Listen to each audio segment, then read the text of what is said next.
Halo, selamat pagi anak-anak. Apa kabar kalian semua? Semoga kalian dalam keadaan sehat.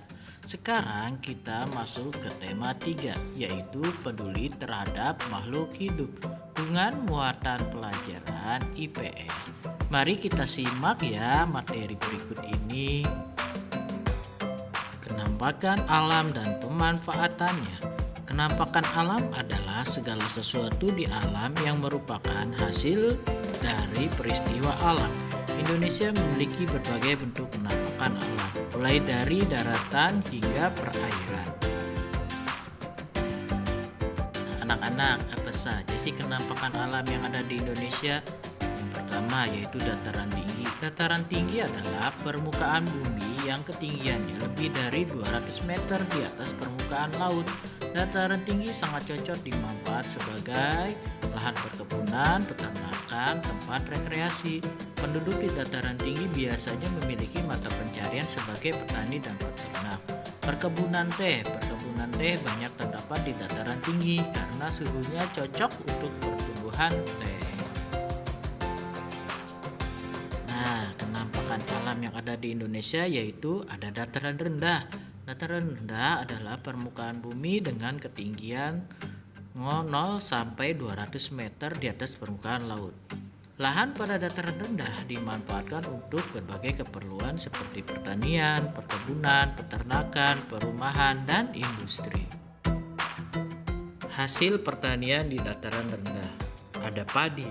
Pertanian padi termasuk contoh pemanfaatan di dataran rendah. Tebu, tanaman tebu dimanfaatkan untuk memproduksi gula. Lalu ada kelapa sawit, tanaman kelapa sawit dimanfaatkan untuk menghasilkan minyak sawit atau minyak goreng. Di bawah ini adalah contoh tanaman-tanaman seperti ada padi, tebu, kelapa sawit.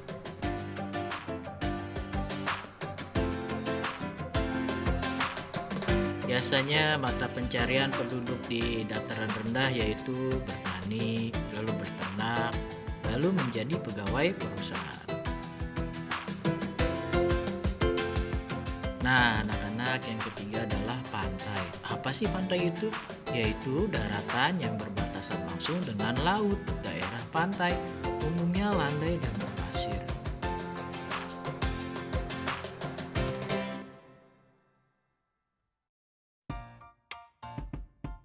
Anak-anak, berikut beberapa contoh pemanfaatan pantai. Yang pertama sebagai budidaya ikan laut seperti udang, cumi, dan rumput laut. Yang kedua sebagai pertanian garam. Yang ketiga sebagai pelabuhan atau tempat berlabuhnya kapal-kapal. Biasanya mata pencarian penduduk di pantai yaitu sebagai nelayan, sebagai peternak ikan, sebagai petani kelapa, dan petani garam. Nah, anak-anak, apa aja sih ciri-ciri sumber daya alam? Salah satu contoh sumber daya alam adalah tanaman. Tanaman ada yang tumbuh di dataran tinggi, ada juga yang tumbuh dengan baik di dataran rendah. Berikut contoh tanaman yang dapat tumbuh di dataran tinggi dan dataran rendah. Yang pertama padi. Tanaman padi dapat tumbuh di dataran tinggi dan rendah di daerah yang beriklim tropis. Lalu yang kedua teh. Tanaman teh tumbuh di daerah tropis dan subtropis dengan curah hujan yang cukup tinggi. Selanjutnya ada sumber daya alam hayati. Apa sih yang dimaksud dengan sumber daya alam hayati? Yaitu sumber daya alam yang berasal dari makhluk hidup seperti hewan dan tumbuhan. Sumber daya hewan itu ada hewan liar, hewan peliharaan, atau hewan ternak. Hewan liar itu yaitu hewan yang hidup di alam bebas. Bagi manusia, hewan liar berfungsi menjaga keseimbangan alam. Hewan peliharaan, hewan yang dijinakkan oleh manusia untuk diambil manfaatnya. Hewan ternak, hewan yang dikembangkan di peternakan sebagai sumber pangan.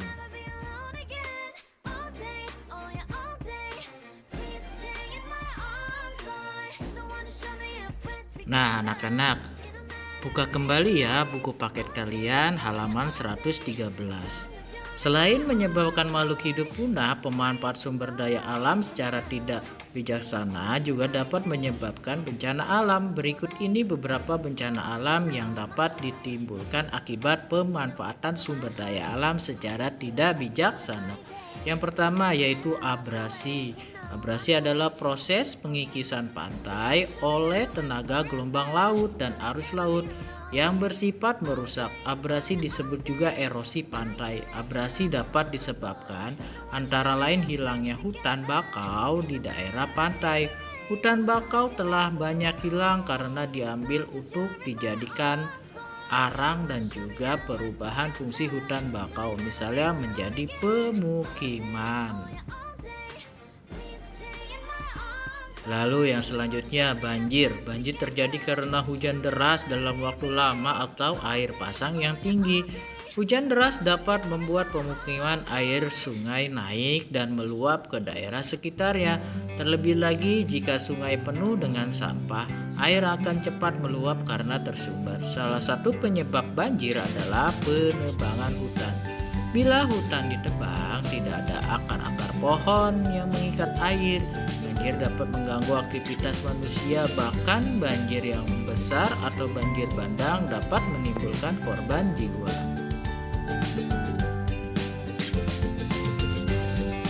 Lalu yang selanjutnya yaitu tanah longsor. Tanah longsor adalah peristiwa longsor tanah dan batuan ke bawah bukit. Peristiwa ini dapat diakibatkan oleh hujan.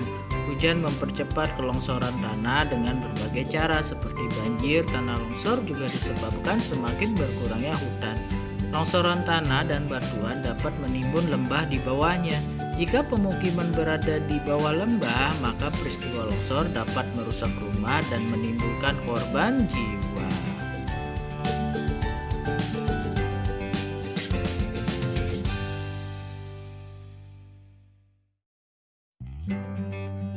Anak-anak, selain itu yaitu ada kekeringan. Pohon sangat berperan dalam menjaga siklus air.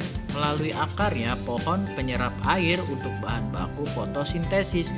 Sebagian air menguap ke lapisan atmosfer, kemudian jatuh kembali ke bumi dalam bentuk hujan.